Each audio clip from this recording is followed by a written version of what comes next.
مسافر خانے کا علاقہ تو گویا غیر سرکاری طور پر داؤد گینگ کو ورثے میں مل گیا تھا۔ داؤد ابراہیم کو ماں باپ کی جانب سے تمام تر تربیت اور مذہبی تعلیم کے باوجود جرم کی دنیا کی چکا چوند راغب کر گئی تھی۔ ابھی داؤد پوری طرح جوان بھی نہ ہوا تھا کہ اس نے چھوٹی موٹی چوریاں، لوگوں کو مارنا، دھمکانا، پرس چھیننا، جیب کاٹنا اور دکانداروں سے بھتے وصول کرنا شروع کر دیا۔ داؤد ابراہیم کی عمر 14 سال ہو چکی تھی جب اس عمر میں اس نے پہلا جرم کیا۔ روڈ پر کھڑا ایک شخص کچھ نقدی گننے میں مصروف تھا کہ داؤد نے اس سے پیسے چھینے اور دوڑ لگا دی۔ متاثرہ شخص داؤد کا پتہ لگانے میں کامیاب ہو گیا اور اس کی شکایت لگا دی۔ غصے سے بھرے ابراہیم بھائی نے داؤد کو پکڑ کر اس کی ٹھیک ٹھاک پٹائی کر دی۔ اس واقعے کے بعد داؤد اور اس کے دوست چند روز تک اپنی حرکتوں سے باز رہے، لیکن یہ طوفان زیادہ عرصے تھم نہ سکا۔ جلد ہی یہ لڑکے اپنی پرانی حرکتوں پر واپس لوٹ آئے۔ جھگڑوں، فسادات اور دادا گیری میں داؤد ابراہیم جلد ہی علاقے میں ایک جانا پہچانا نام بن چکا تھا۔ جب کبھی داؤد کے جرم کی داستانیں ابراہیم بھائی تک پہنچتی، انہیں دوہرا دکھ پہنچتا، ایک بطور باپ کے اور دوسرے بطور پولیس والے کے۔ تاہم ابراہیم بھائی کرائم برانچ میں ٹرانسفر ہونے کے بعد اپنے نئے کام میں اتنے جت چکے تھے کہ اپنے اس ناخلف بیٹے کی خبر گیری رکھنے کے لیے ان کے پاس وقت نہ بچا تھا۔ یا تو ابراہیم بھائی کام پر ہوتے یا پھر اپنی کمیونٹی کے نہ ختم ہونے والے تنازعات کو نپٹا رہے ہوتے، لیکن جب بھی داؤد کی شرارتوں کی خبریں ابراہیم بھائی تک پہنچتیں وہ اس کی خبر ضرور لیتے۔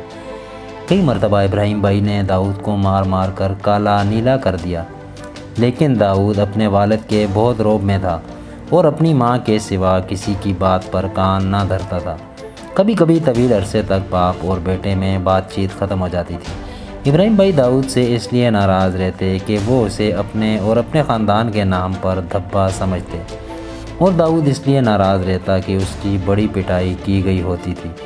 لیکن اس دوران داؤد کی ماں کبھی اس سے بات چیت ختم نہ کرتی بلکہ اسے منانے کی کوشش کرتی رہتی۔ جہاں تک بات تھی داؤد اپنی دادا گیری کی، ماں کی بھی سننے کو تیار نہ تھا۔ ماں اسے سمجھانے کی کوشش کیا کرتی تھی، بیٹا یہ سب تمہارے لیے ٹھیک نہیں ہے، دیکھو تمہارا باپ ایک پولیس والا ہے، تمہاری ان حرکتوں سے اس کی بڑی بدنامی ہوتی ہے۔ ہر مرتبہ داؤد اسے یہ کہہ دیا کرتا، دیکھوں گا ماں۔ داؤد اب جو کچھ بن چکا تھا اس سے تبدیل ہونا خود اس کے بس میں بھی نہ تھا۔ اسے تو بس لوگوں کو ڈرانے دھمکانے میں بہت مزہ آتا تھا۔ وہ پیسہ کمانا چاہتا تھا اور پیسہ کمانے کے لیے جائز اور ناجائز کے کھیل میں نہیں پڑنا چاہتا تھا۔ غریب ہونے کے باوجود اس کی شدید خواہش تھی کہ اس کے بھائی اچھے اور مہنگے کپڑے پہنیں اور اس کی ماں اور بہنیں سونے کے زیورات پہنیں۔ یہ داؤد ہی تھا جو کہ بڑے بڑے معاشی بحرانوں میں خاندان بھر کے لیے کام میں آتا تھا، اور آمنہ ہمیشہ داؤد کو ڈانٹتے ہوئے اپنے جذبات پر قابو رکھنے کی کوشش کیا کرتی تھی، کیونکہ اسے اندازہ تھا کہ یہ سب لوگ بھی اس کے ساتھ یہی سب کچھ تو کرتے ہیں۔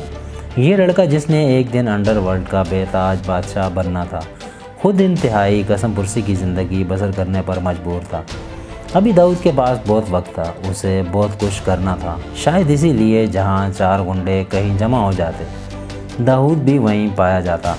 اس نے اعلیٰ آبادی اور کشمیری گینگز کی پاور کے بارے میں بہت کچھ سن رکھا تھا، لیکن جس گینگ سے داؤد متاثر تھا اور جس میں وہ کام کرنے کا خواہش مند تھا وہ تھا پٹھان گینگ۔ اس دور میں مسلمان نوجوانوں کی ایک بڑی تعداد رتنگری سے بمبئی آ چکی تھی۔ دلچسپ بات یہ تھی کہ ان میں ایسے نوجوانوں کی ایک کثیر تعداد تھی جن کا تعلق داؤد کے گاؤں ممکا سے تھا۔ یہ تمام لوگ خود بخود ڈونگری کے ارد گرد جمع ہونے لگے تھے۔ 60 کی دہائی کے اواخر اور 70 کی دہائی کے اوائل میں آنے والے یہ سارے نوجوان داؤد کے گرد جمع ہو گئے تھے۔ علی عبداللہ انطولے، جو کہ بعد میں علی بھائی کے نام سے مشہور ہوا، ایسے ہی لڑکوں میں سے تھا۔ جلد ہی داؤد چند نوجوان لڑکوں کا لیڈر بن گیا۔ ان میں سے اس کے بھائی صابر اور انیس، اس کا کزن علی اور اسی طرح ایوب اور راشد وغیرہ شامل تھے۔ ان دنوں بہری کمیونٹی بزنس کے حوالے سے بہت مشہور تھی۔ ان کا کاروبار اور ان کی رہائش کھڈا پارسی جنکشن کے قریب ناگ پاڑا میں کلیئر روڈ، آگری پاڑا اور مسافر خانہ تک پھیلی ہوئی تھی۔ بہری کمیونٹی کے لوگ انتہائی شریف اور جھگڑوں سے دور رہنے والے تھے۔ یہ لوگ گلاس ہاؤسز، کھانے پینے کی اشیاء اور سیاحت کے بزنس سے وابستہ تھے۔ جب کبھی داؤد یا اس کے لڑکے ان سے بھتہ وصول کرنے جاتے، وہ لوگ فوراً جھگڑے سے بچنے کے لیے پیسے دے دیا کرتے تھے۔ اس طرح سے داؤد کی دادا گیری بڑھتی چلی گئی۔ کچھ عرصہ گزرنے کے بعد اسے مارکیٹ جانے کی ضرورت بھی نہ پڑتی تھی۔ اس کے گینگ میں شامل لڑکے اس کے نام پر بھتہ وصول کر کے اسے پہنچا دیا کرتے تھے۔ 2-4 لڑکوں کے آوارہ گروہ ادھر ادھر سے آ کر داؤد سے ملنے چلے گئے اور اس کے لیے کام کرنے کی خواہش کا اظہار کرنے لگے۔ اس طرح 1972 اور 73 تک داؤد بھتہ خوری میں ملوث رہا۔ داؤد ہمیشہ سے اوپر جانے کے خواب دیکھتا رہا۔ اس کا گروہ وہ بڑے بڑے لوگوں سے ملنے کے لیے پر تولتا رہتا تھا۔ داؤد نے درآمد شدہ گھڑیوں کی فروخت کے لیے معطا مارکیٹ میں ایک دکان کھول لی۔ 1-2 لڑکے گلی میں چکر لگا کر اہم گاہکوں کو تلاش کیا کرتے تھے۔ جیسے ہی ان کی نظر کسی کام کے بندے پر پڑتی، فوراً جیب سے ڈبہ نکالتے اور کہتے، راڈو گھڑی اوریجنل، 5000 کا مال صرف 2000 میں خریدو، اندر آ جاؤ، باقی بات اندر کر لیں گے۔ وہ گاہک کو دکان کے اندر لے جاتے۔ ایک مرتبہ گاہک دکان میں چلا جاتا تو گھڑی 1200 سے 1500 تک میں بک ہی جایا کرتی تھی۔ پھر یہ لوگ گھڑی کو پیک کرنے کے بہانہ بنا کر پتھر لپیٹ کر گاہک کو تھما دیتے۔ اس عمل کو یہ لوگ پلٹی مارنا کہا کرتے تھے۔ گاہک کے ہاتھ میں پیکٹ تھماتے ہوئے کہتے، یہ لے جاؤ، ادھر ادھر کھولنا مت، مسئلہ ہو جائے گا۔ اس پر وہ گاہک جلد از جلد پیکٹ تھام کر چل پڑتا۔ دکان سے تھوڑی دور جا کر جب وہ پیکٹ کھولتا تو اسے اندازہ ہوتا کہ اس کے ساتھ ہاتھ ہو گیا ہے۔ اگر وہ دکان پر واپس لوٹ آتا تو لڑکے صاف مکر جاتے تھے کہ ایسی کوئی ڈیل اس سے ہوئی ہی نہیں۔ کبھی کبھار کوئی پولیس اسٹیشن میں شکایت بھی کر دیا کرتا تھا۔ شکایت کرنے پر جب پولیس ان لوگوں کو ڈھونڈتی تو یہ لوگ ہفتوں غائب ہو جاتے اور کبھی کبھار تو مہینوں کے لیے گاؤں چلے جاتے تھے۔ ان چھوٹے موٹے دھندوں سے آہستہ آہستہ داؤد اس کے لڑکوں کا اعتماد بڑھتا گیا اور جرم کی دنیا میں وہ مزید گھستے گئے۔ ایک وقت ایسا بھی آیا جب انہیں اپنے خلاف کوئی کارروائی نہ ہونے کا یقین ہو گیا اور وہ یہ سوچنے لگے کہ اس شہر میں وہ جو چاہے کر سکتے ہیں۔ چلتے ہیں بمبئی کی طرف واپس۔ 1972 میں بمبئی کئی سیاسی اکائیوں میں منقسم تھا۔ اس وقت لوگ ایک دوسرے کو جانتے تھے۔ لوگ اپنے پڑوسیوں اور بالخصوص گلی محلے کے تمام لوگوں سے خوب واقف تھے۔ یہی نہیں بلکہ انہیں یہ بھی معلوم تھا کہ ان کے گلی کے دادا کے سر پر کس سیاستدان کا ہاتھ ہے۔ باشو دادا تیلی محلے کا نامی گرامی دادا تھا۔ گلی کے نکڑ پر پڑی بینچ پر بیٹھ کر وہ اپنے توانا پٹھوں کی نمائش باشو دادا کے لیے کافی ہوا کرتی تھی۔ کوئی اس کے پیچھے سے نہیں گزر سکتا تھا۔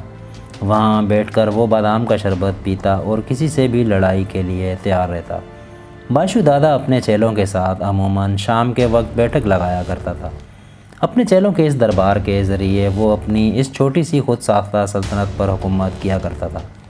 ایسا ہی ایک دن تھا۔ باشو دادا اپنی شاندار مرسیڈیز کار میں تیلی محلے کا چکر لگا رہا تھا۔ ایک جگہ آ کر کار رکی اور بڑے تمطراق کے ساتھ باشو دادا نے پہلے ایک اور پھر دوسرا قدم گاڑی سے باہر رکھا۔ وہ اپنی شان و بڑھانے کے لیے بڑے اسٹائل سے گاڑی سے باہر آیا کرتا تھا۔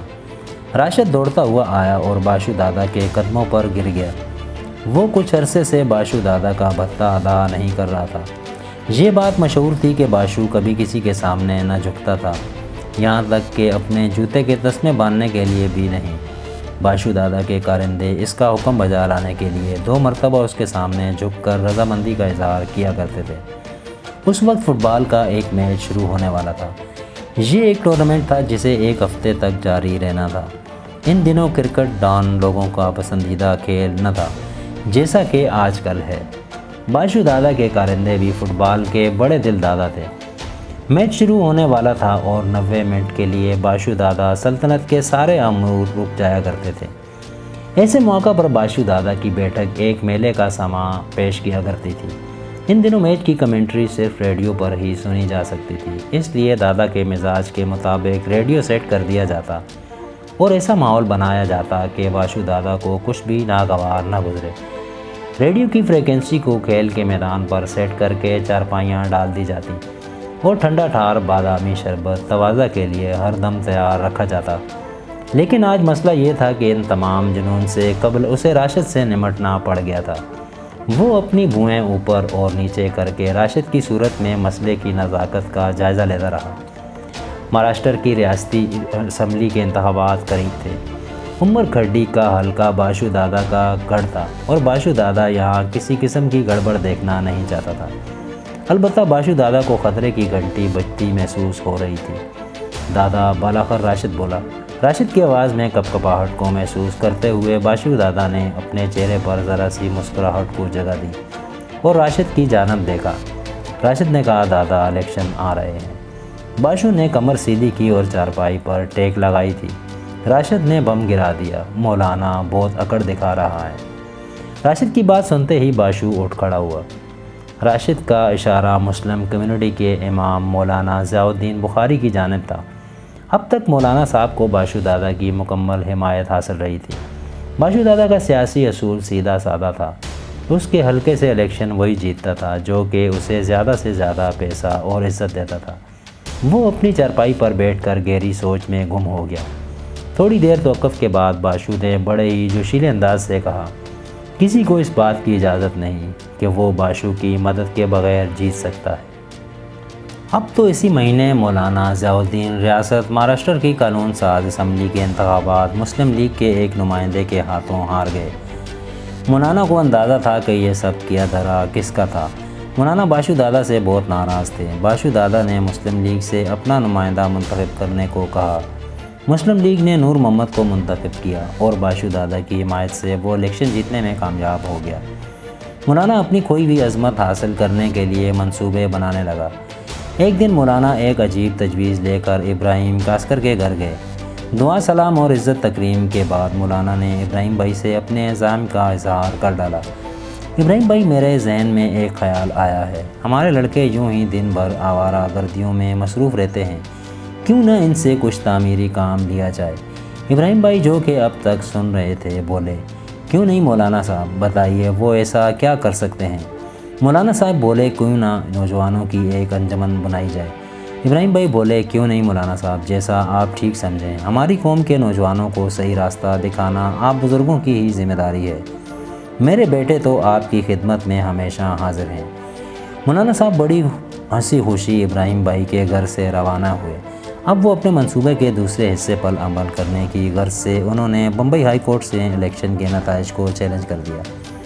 انہوں نے الزام لگایا کہ الیکشن کے نتائج میں دھاندلی سے کام لیا گیا ہے۔ ابراہیم بھائی نے اپنے بیٹوں کو بلا کر مولانا کے منصوبے سے آگاہ کیا۔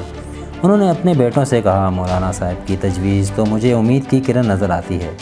آپ لوگ ان کی جماعت میں شریک ہو کر اپنی قوم کی خدمت میں لگ جاؤ۔ تمام لوگوں نے بخوشی اپنے نوجوان پیش کر دیے۔ اسی مناسبت سے اس گروہ کا نام انجمن شباب رکھا گیا۔ انہوں نے اپنے کام کا آغاز مختلف مواقع پر گلی محلے کو سجانے اور ریلیاں نکالنے سے کیا۔ اس کے بعد مولانا صاحب کے منصوبے کو دیگر علاقوں میں بھی پذیرائی ملنا شروع ہوئی اور انجمن میں نوجوانوں کی تعداد کئی گنا بڑھ گئی۔ تاہم اسی دوران بمبئی ہائی کورٹ نے مولانا کی اپیل مسترد کر دی، جس سے انہیں شدید دھچکا لگا۔ مولانا اپنی اپیل سپریم کورٹ لے گئے، لیکن نتیجہ وہی برآمد ہوا۔ مایوسی کی حالت میں مولانا عوامی زندگی سے کنارہ کش ہوتے چلے گئے اور بالاخر انجمن شباب پر سے بھی ان کا ہاتھ اٹھتا چلا گیا۔ انجمن شباب کی شہرت اور طاقت کو دیکھ کر نوجوان داؤد ابراہیم کے ذہن نے کسی اور جانب کروٹ لی۔ اس نے سوچا کہ نوجوانوں کو اپنے قابو میں کرنے اور لیڈری دکھانے کا یہ سنہری موقع ہے۔ اس طرح پکمودیا اور مسافر خانے نے ایک لیڈر کھویا تو دوسرا پایا۔ اب گلی کے نکڑ پر داؤد ابراہیم کاسکر کی سربراہی میں انجمن شباب کے بورڈ لگے تھے۔ اس روز داؤد اپنی موٹر سائیکل پر ناگپاڑا میں کیٹی کمپنی کی ایک اونچی سی عمارت کے قریب سے گزر رہا تھا کہ اس نے دیکھا کہ کریم صدیق کا بھتیجا دوڑتا ہوا اس کی جانب آ رہا ہے۔ یہ داؤد کا قریبی دوست تھا اور زخموں سے چور تھا۔ اس نے داؤد کو روکا اور کہنے لگا، حامد نے پھر مجھے پیٹا ہے داؤد بھائی۔ داؤد یہ سن کر غصے میں لال ہو گیا۔ حامد اور مجید نامی دو بھائی ہر انداز سے اسے تنگ کرنے کی کوشش کر رہے تھے۔ یہ دونوں باشو دادا کے کارندے تھے۔ حامد بھورے بالوں والا ایک نوجوان تھا جو سمجھتا تھا کہ جس کے ساتھ جو چاہے کر سکتا ہے، اور مجید ڈونگری کی گلیوں میں نشہ کر کے گھومتا رہتا تھا۔ داؤد باشو دادا کی عزت کیا کرتا تھا، اس لیے نہیں کہ اس کے دل میں باشو دادا کے لیے کوئی مقام تھا، بلکہ اس لیے کہ اس کے والد صاحب اور باشو دادا ایک دوسرے کے ساتھ اچھے انداز سے ملتے تھے۔ لیکن اب وقت آ چکا تھا کہ حامد کو اس کا مقام یاد دلایا جائے۔